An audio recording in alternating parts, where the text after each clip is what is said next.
We've concluded our Mountain East Conference previews. Let's transition now into what I like to call our River States Conference previews. So with this episode, we're going to be talking with two different guys. One of them is a friend of the program, and Ryo Airwood, who we'll talk to in just 1 second. Ryo Grant, men's head basketball coach, West Virginia native, so I always love getting him on. Great basketball mind, was a head coach at Tays Valley Prep, and he was an assistant coach at Huntington Prep, so he knows his way around Southern West Virginia. I'll give him the benefit of a doubt. He may know it a little bit better than I do, but we'll have to debate for another day. And then in our second segment, we'll talk with George Wilmore, who is the new men's head basketball coach at West Virginia Tech. He's replacing James Long, who went down the court 14 down in North Carolina. So we'll talk with George later on in the program. But as I like to always say, let's stay in the now. Let's stay in the present, because that's always a good thing to do. You always like to talk in the now and everything. So please help me reintroduce Ryo Grant's men's head basketball coach, Mr. Ryan Airwood, friend of the program, and let's welcome him now. Coach, welcome to the program. Pleasure to be back. I think this is number 4, so I'm glad I just keep getting the calls. As I told you before, I know there's going to be a day where I'm not going to be a big enough star to be on these podcasts, so I'm going to relish them. I'm going to take advantage of them while I can get them. That does surprise me, though. This is the 4th appearance by you. I need to really sit down and start tallying who all has been on here and how many times everybody's been on here, because I feel like I've lost track. Like, I know you've been on here a lot. I know Ben Hallett at West Virginia Liberty has been on here. West Liberty's been on. Dwayne Osborne's been on a few times. So, I don't know. I got to go back and look. That's a really good point by you. I need to do that. But how are you, my friend? Doing well. It's basketball season, full go here. The women are up about 30 points out in Newt Oliver Arena right now, and we just got our home opener win last night. So, NAI, we opened up. First night you could play was last Thursday, and we opened up on the road versus a rival and a very talented Shawnee State team. So we're in it. We're in the thick of it. So people are playing exhibitions, but we're at it. We're game time, and really excited about this team and this journey that we're getting ready to go on. So let's just start there. You've played 2 games already. You started the season on the road. You just had your home opener, like you just said. What have you learned through your first 2 games about this year's Ryo Grant team? A lot. And we scrimmaged. We had a close scrimmage with Mount Vernon Nazarene, who was a national tournament team and played really well. And then we scrimmaged Concord as well, and it was open to the public, and ran it more like a real game. And then on the road at Shawnee, and then we had our official home opener last night versus Wilmington. We are a very talented team. We share the ball really well. We have the ability to make shots. We're good, not great. That would probably be the best thing I would say is we're good, not great. But we are a little made shot dependent right now, which worries me, because you can go on one of those runs where if you're just relying on the made shot, then it can really hurt you. So we got to get better in a lot of areas. But the number one, this team is hungry. They want it, and they want to get better. They're able to get lost in the moment in the day, not to get too many coaches cliches, but we're just trying to get better every single day. We got better today. We're just going to see if we can do that again tomorrow, and just trying to keep this journey. But this team's potential is very high. It's by far the most talented team I've had. It's the most on the court together team I've had. We want to get that competitive drive where I like it to be, and I think we could do some fun things.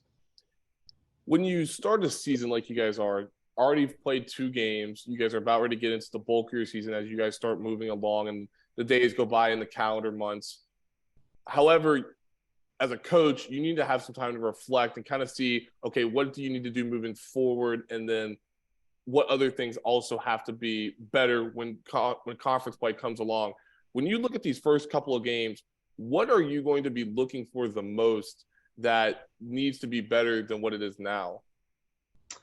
The first few games you get to play, it's usually pretty glaring. These are things that when we played against each other weren't obvious, or, we can do this in practice, but you put butts in the seat and all of a sudden we don't do this well. Those things are glaring. What I've learned as a coach is those things are going to be really, really noticeable. What you don't want to do is you don't want to lose sight on what you do well. And you don't want to stop really, really pounding that in practice. So, yeah, we're evaluating what we're not good at. And, right off the bat, there's 2 or 3 things that this team, it's not for a lack of effort. We're just instinctively not good at a few things. But we're also pretty good at others. So you don't want to overcompensate and try to fix all the wrongs without trying to build up all the rights. So, we're trying to figure out what we do really well. Teams are going to want to take that away. So we're going to have to make sure we keep doing them well, and we have some counters to those things. For as film starts to get out and teams want to start taking that away, we don't want to rely on something that gives us confidence, not pay attention to it, and then we lose confidence. Because at the end of the day, toughness, confidence, you got to have those 2 things if you're going to win. It's that simple. So, it's finding out what you're not good at, trying to get better at that, but also finding out what you're good at, understanding teams are going to want to try to take that away, and what you're going to do to not let that happen or to counter that. So along those lines, then, how do you balance looking at the things that you need to improve on, while also at the same time looking at stuff you guys do well and then building off of that? How does that work? I mean, film, I'm not a genius. You probably should talk to other smart coaches. For me, it's just, film's going to tell us everything. And when we don't do clips on film, we don't do group breakdowns. We set together as a team, we watch film, and you need to call yourself out, because if you don't call yourself out, I'm coming. And it's a lot better if you do it than me. So I mean, film, and we're going to talk about that. A big thing for us is shot quality. There's no chart that you can say, well, this is a bad shot, this is a good shot, this is a great shot, this is the best shot. There's no chart for that. It's possession by possession. So, we try to call those things out. We try to call out missed defensive rotations and teaching, well, this is why it's so important in this drill. So film is the greatest thing. And we don't just do that with games, obviously. We do it with our practices. We film every practice. So, we've been doing that the whole preseason. So come game time, it's a little bit easier with the film. But that's the number one thing for us. That's the easiest way, because kids need to see it. Film doesn't lie. You can't hide from film. So that's going to tell us everything we need to know. What do you like about this year's team? We're very deep. Taylor, we are very deep. And to be very honest, right now we're too deep. There's 11 guys that I comfortably would feel confident if they were in the rotation. We can't have an 11-man rotation, not the way we play. So we're trying to trim that down to 9. And to be honest, 9 is still the most I've played. When I was at Taze Valley, we had a 7-man rotation. And we could dip into 8. And then my first year at Rio, when we got hot, we went to the national tournament. We really had a 7-man rotation. If we needed to go 8, we could, but we weren't really comfortable going 8. Last year, we were 6.5. But, this year, there's a lot of depth. We've got a lot of shot making. We've got a lot of interchangeable pieces. We've got 3-point guards that are all different. We've got about 5 or 6 lengthy wings that can all do a little bit of everything and are all very, very skilled and all bring different things to the table. We've got 2 traditional bigs, very different. One is extremely defensive gifted, good athlete. The other is very offensively talented, skilled, can stretch the floor. So, we're very talented. We've got a lot of interchangeable pieces. So it's just getting on the same page and playing what we call Rio Grande basketball and doing our details every day. We have a chance. We've just got to find that rhythm. You mentioned the depth. How much of a concern is that for you when you feel comfortable with 11 and you're trying to trim that down to 9? Is that a concern for you, or is that something moving forward that you can hang your hat on? It's not necessarily a concern. I love it. It makes our practices what they need to be. And, we have a young man who, this isn't smoke, he would have started in either of my previous 2 years. He's that good. And he's not now our 11th man.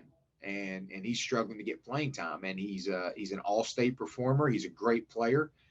He's never had this happen to him, and he's playing better basketball than he's ever played before in his life, and it's just not good enough right now. That's a great thing. Now, you hurt for that kid, but the lessons he's learning right now, they're going to be more important to his basketball future than any time before.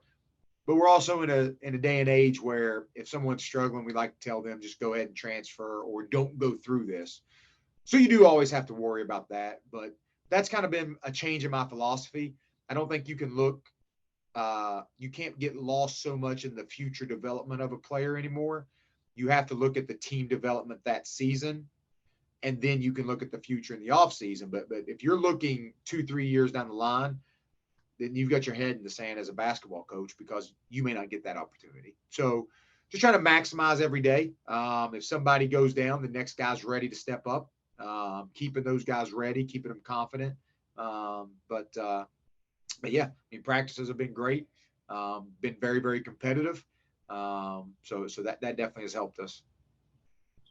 Along those lines, you have 6 underclassmen. Now, when I say underclassmen, I'm going off of your roster that says freshman or sophomore. And you have 6 underclassmen that are averaging above 18 minutes a game. When you have an underclassmen class like that, both from a freshman and sophomore perspective, how encouraging is that those guys are gaining 18 to 19 to sometimes even 24 minutes a game for that matter as a freshman or a sophomore for your team? Well, and we're going to tighten that rotation down as the season goes. But here early, I've got to get them playing time because we don't know what the rotation is going to look like late, and they need game reps. They just do, and they're willing to compete. So it's invaluable for them. At the same time, we can't put too much on them because if you're going to win, you can't have freshmen and sophomore with that much pressure on them. Mm-hmm. You're just not going to be able to. And we had a freshman who went through that in our first game. Mickey Tadich has just been phenomenal for us. He's put the S on his chest a lot of times, and he goes down with a shoulder injury 9 minutes in our opening game. And, Caden Warner, who is going to be an absolute stud, scored 30 points last night, 25 in the first half as a freshman. That's pretty impressive. But he had to really step up and do some things against a really talented team that he tried. He's never had to experience that, so he wasn't ready for it. So you don't want to put that much on those guys. So yeah, we've got 6 new guys or young guys that can give us minutes, but we've blended that with some guys who have been through the trenches, and we can trust them a little bit. So they've got to lean on our upperclassmen to teach them, and it can't be just on game day. It's got to be every day, how you practice, what are you working on. So when it comes to game time, you just got to trust the work you put in. Stay along those lines with Mickey. 18 points per game a season ago. He's averaging right around 19 minutes a game this season. He started every game that he played in last year with the Red Storm. Having a guy like him coming back for you in another season, what does that mean for you moving forward through this season? Yeah, I mean, him and Shiloh Blevins, those are both 2 first-team all-conference guys 2 years in a row. No other team in our league has that. They've started every game. They've been here since I've been the coach, that they were healthy. The only reason they didn't start is if they were injured. But having those guys, having a Taylor Mack, that's huge for our program. Those guys are in their 3rd year with me. They're our leaders. They are the ambassadors of our culture. And we're going to go as far as they lead us. It's that simple, They are the ones that have to do it on game days, and we're going to ride them. And every player in our locker room has nothing but respect for them. So I'm just very blessed that I get that opportunity. Mickey's committed to the 5th year, so we got 2 more years with Mickey Tadich. We got 2 more years with Taylor Mack. So I just want to maximize every day I can with those guys. Shiloh Blevins, this is it. This is his last run. So he's got some of that senior, this is it, final hurrah. So he's been playing very, very good for us, his best basketball. Stay on those lines in regards to Shiloh. When you look at him, as you mentioned, he's played almost every game, if not started every game that he's played for you at Rio Grande. Having a guy like him, what have you seen differently from him this season that you might not have seen when you first took this job? His Shiloh was always talented, and he always had a switch he could flip. And it's not like he didn't play hard. It's just he wouldn't always even be able to go there unless he just had to.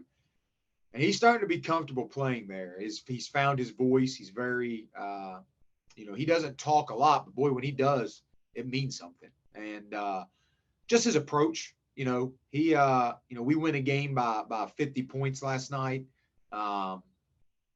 He only had to play 18 minutes. I thought he played really, really good, but he had some shots that it's a Shiloh Blevins make. He doesn't miss that shot very often. And he's very, very upset at himself. So his parents are here. He kisses them. I'm like, what you about to do? He was like, I'm going down to lower gym. I got to get some shots up.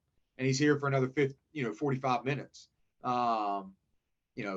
That's different. That's not the typical Shiloh we've had in the past. So he's desperate, and he wants to maximize absolutely every single day he has to play college basketball. And boy, it's tough not to come in motivated when you got somebody like that on your roster.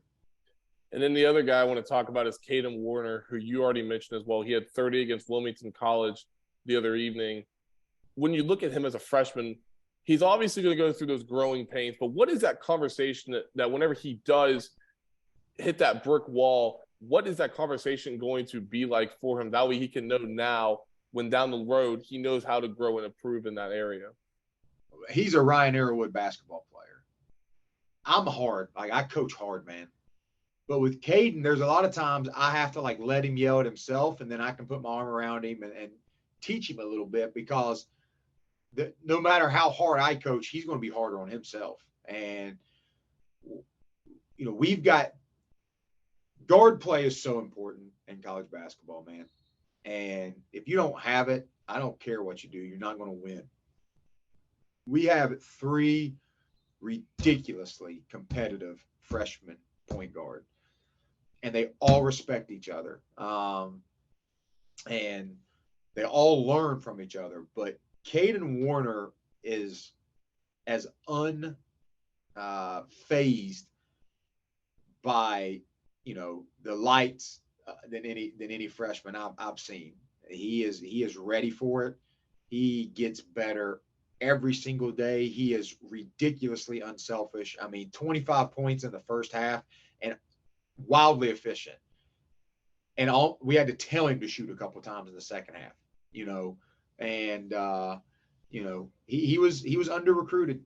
Let's just keep at what it is. He's a Division I talented player, and we're very, very lucky we have him on our roster.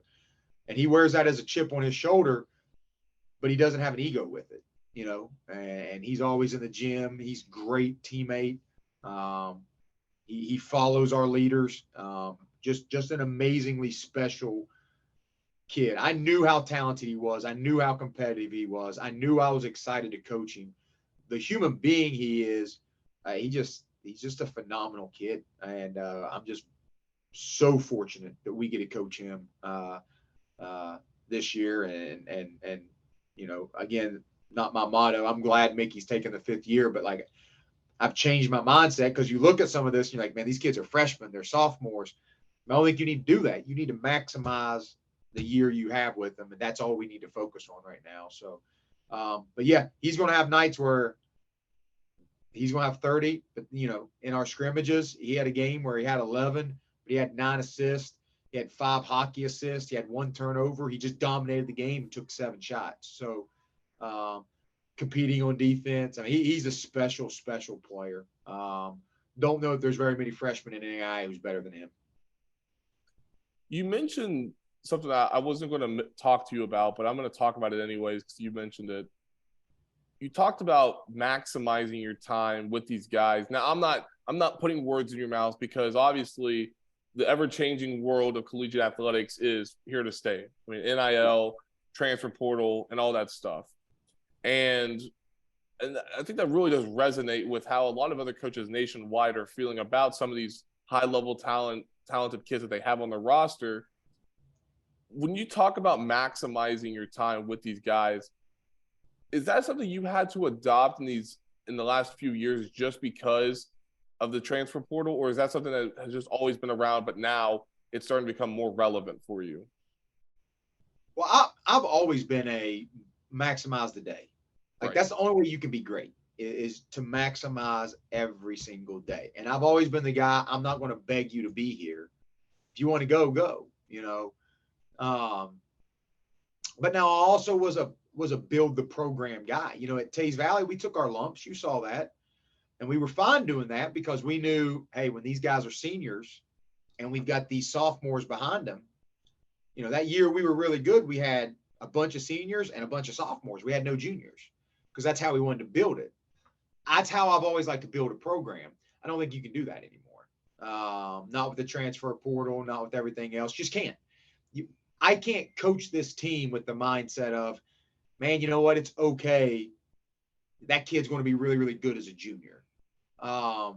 Because if I do that to that kid, he's probably leaving me.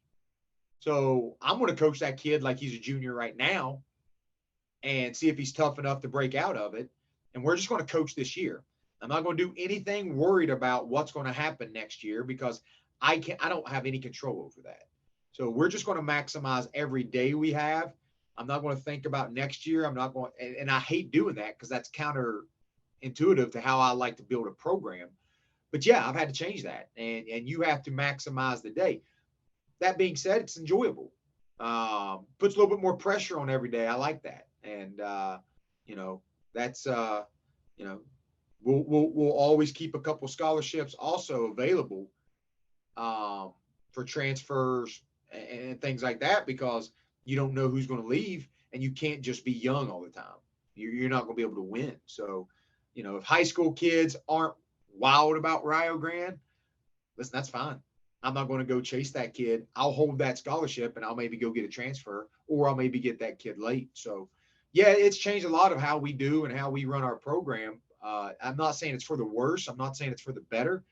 I'm just saying I'm not going to be the coach who has my head in the sand and won't adapt to how the game of college basketball is being ran right now. I'm gonna end on this note because it's a good note. I think I would hope. But year 3 for you, you've got the job back during COVID. Are you having fun? That's the blanket statement. Am I having fun? Yeah, I'm just you I see, I see I set it up. You see what I did there? I set it up like it was going to be like a CNN question, and I kind Yeah. of came back in there. I'm just like, hey, let's see what he does with this. So this is an honest truth. Um, I'm enjoying coaching this team more than probably any team I've ever coached because last year was so difficult. Um, you know, I love to compete, and I love to compete in a team setting, and I love to be the leader of that. I love it.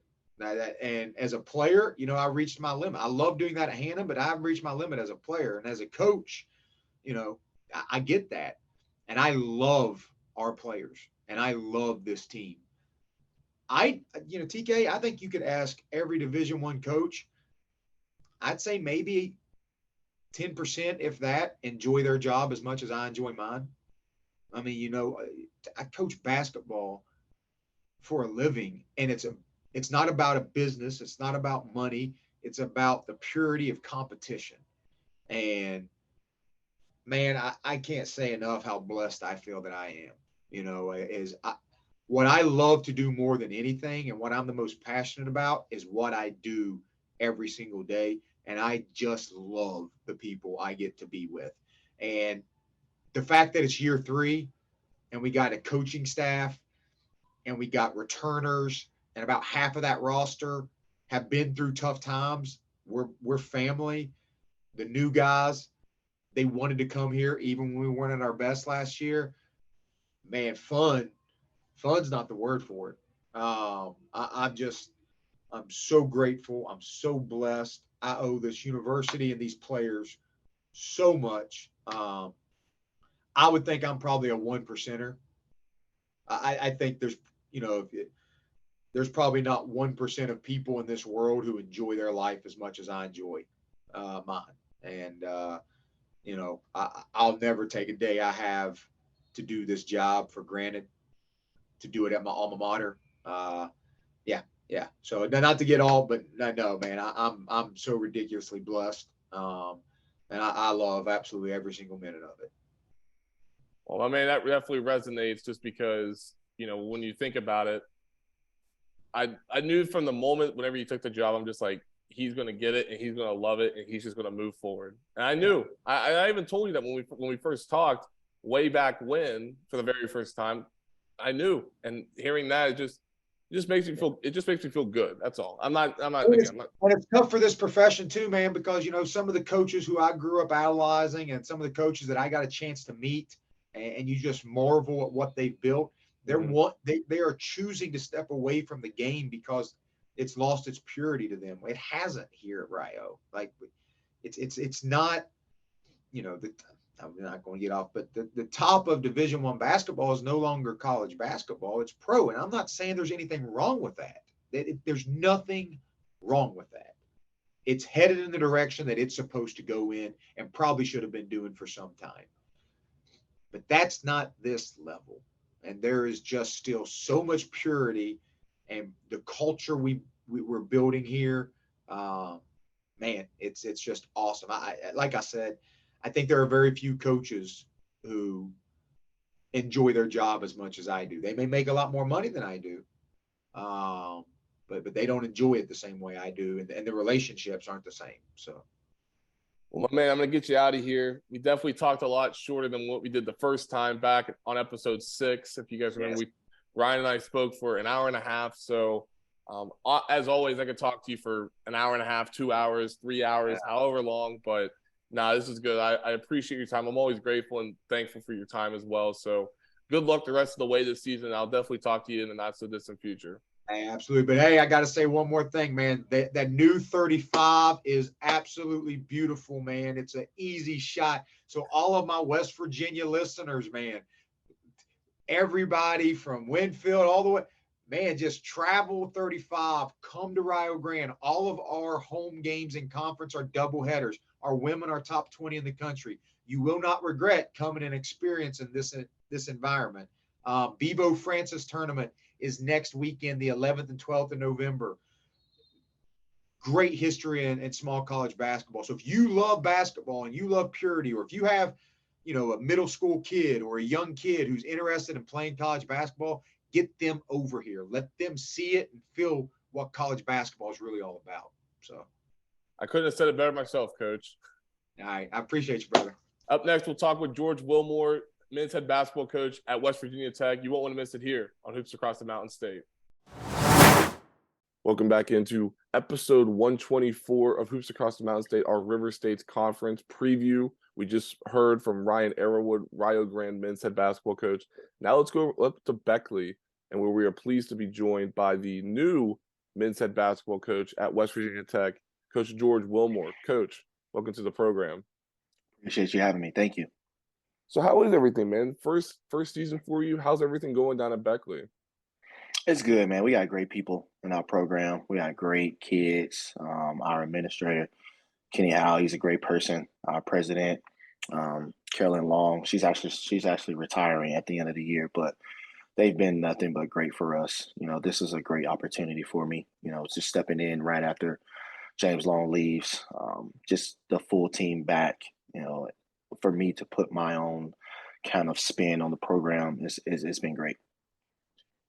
When you got that call saying that you will become the next men's head basketball coach at West Virginia Tech, you've been a longtime assistant for a variety of different programs, most recently with Tech under James Long. Now you're the head coach there. For this to come full circle for you, what does this mean for you? It just puts it in perspective that, if you have a goal and you have a goal in mind, continue just to work, never give up on, whatever your goal is. I came to West Virginia in 2014 just for this opportunity. I was a GA at Fairmont State with Coach Calhoun for 2 years, was an assistant with him for a year. We ended up going to the national championship, was an assistant with Joe Mazzulla for 2 years. And I got a number of interviews, a lot of MEC schools, and it wasn't the right time. It wasn't the right time. I wasn't ready, and now the basketball guys gave me the opportunity. And, you never know what you don't know until the opportunity presents itself, and I've talked to a lot of my coaching friends who are head coaches now, and they was like, man, you're going to have these practice plans that don't necessarily go your way, but always be prepared and always know, you're going to be successful if you put in that work, you know. So I think just a message to a lot of people who are right there on the cusp of becoming a head coach, you know, never give up and just continue getting better, continue being a voice for your head coach, continue kind of being that guy that coach can always trust, you know. And I think, you know, the last three coaches that I've worked for, those coaches could trust me. You know, they could leave and know that the practice was going to go just as well if they were there versus both of us, you know. So I think that's one of the messages that I've always had to bring, you know. So we'll talk about your team here in a second, but let's take it from your angle. What have you learned as being a head coach over these last few months? Just how to be more vulnerable, to be honest. Um, I tell people a lot, like as an assistant, you had obviously you want the best for everyone, but as an assistant, you kind of have like, all right, 5 to 6 guys that you kind of directly work with. You know, you have a few guys that you directly recruit. So um, as an assistant, you kind of have that microscope lens. As a head coach, you have to look at the whole picture of things. You know, you have to make sure your assistants are okay. You have to make sure everyone is going to class. You have to make sure, you know, the people in the cafeteria are, you know, just making sure that all the guys in your program are doing the right thing and not just 5 or 6. You have to make sure 14, 15 guys are making sure they're going to class, making sure they're eating the right way, you know, making sure that they're communicating with their parents if something's going on, making sure they're communicating with teachers if something's going on. So just that whole picture of, you know, this is the program that I want to leave a mark on versus, you know, I have 5 or 6 guys that I am solely in charge of. When you talk about these responsibilities, how did that all come into fruition for you? And what I mean by that is that something does not come overnight. I mean, obviously, you've been able to Mm. gain the trust and gain the responsibility of doing this, but what does that mean for you to just be able to garner that responsibility and just be that leader and be that person that these players trust? It feels great. You know, it feels great. You know, we work so hard, sometimes tireless work, but that's just who we are. You know, we like being in the office. We like being around our guys. We like being in the gym with them. We like just being in the locker room, just talking about anything. So I think if players see that you're putting in the work and you're putting in the time for one to get to know them, um, and to show them that hey, I'm here to get you better. It's going to pay dividends for one, for you, for your team, and it could be something random. You know, if someone's going through something, just pull them to the side. Hey, man, how are you feeling today? You know, we have one kid that's going through a death in the family, not directly him, but you know, just asking, hey, man, how's your family? You know, so they want to be heard. They want for someone to be a listening ear to them. So if you put in that time and you put in that effort, they're going to trust you. It's because they see that hey, this guy is genuine. This guy wants to really, really get me better as a person, not just a basketball player. So you obviously replaced James Long, who's now down in North Carolina with Court 14, and you've been able to watch, you've been able to learn and listen from him, along with Coach Calhoun and Coach Mazzulla as well. But let's stay with Coach Long. What did you learn from Coach Long that can help you through this first season? Because obviously he went through his first season a while back at Tech. Now you're going to be assembling that role as well as your first year as the head coach. How are you going to approach this? James cares so much about people. He puts others before him every single time. Every single time. His assistants, the people in his family, his players, like he actually cared so much about this team. Like it was crazy. You know, he always put other people before him. And that's a lot of the things that I took. Like, man, this dude, he really we talked about care all the time. And I was like, man, this guy really cares about leaving the place better than he found it. And that's some of the things that I looked at for me to bring into the program. You know, And I tell people all the time, like, I'm not going to come in and be a dictator. I'm not going to come in and change a million things because, for one, I've helped build this culture. Coach Stern has helped build this culture who is still on the staff. Why would we change something that is successful? Why would we change something that people want to be a part of? And James was the catalyst of that. We helped build that, but he was the foundation to keep that going. And when I tell you he cares about people, we were actually down at the Carolina factory uh, Tuesday to do a shoot around, and he just the way his eyes lit up when we walked in. He's a great person, and I learned so much from him on how to be a good leader, how to care about people, how to be vulnerable, how to start those hard conversations. We always talk about the hardest thing about having a tough conversation is the anticipation leading up to it. So he always was able to embrace those tough conversations, those hard conversations, and just leave it like when people have hard conversations with him, they know, all right, he has the best interest of me. It's not just about him. It's about how can we come up with the biggest solution so that everyone can grow. Let's talk about a few of your players this season. Let's start with a guy that I've definitely talked to you about before, and that's Andrew Work, an Oak Hill native. He's just a stellar athlete. He's got pogo sticks for legs, it seems like. When you look at Andrew, what does he need to do differently this year to continue this upward trajectory that he's currently on right now? Become more of a leader, have more of a voice. Obviously, we know Andrew's skill set is there. He's probably the most athletic person on our team. He can get from one end of the floor to the other.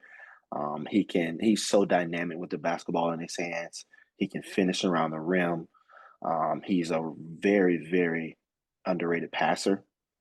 He's probably one of our best passers, especially in the pick and rolls, getting downhill, creating those closeouts. So I think just his ability to lead others around him, especially like if teams go on runs, him bringing the team together. Hey, what's next? Him kind of picking other people up when they're not making shots. Hey, you're going to get the next one. Things like that. Just small things. We talk about talking touch. He needs to lead the team in touches. Because he's not the most loud. He's not the loudest guy in the room. He's not a rah-rah guy. He's an even keel guy. But talking and touching and telling people, hey, it's okay. It's okay. That pays dividends for our program, so especially when teams are going on a run, because basketball is a lot of possessions. We told him that yesterday.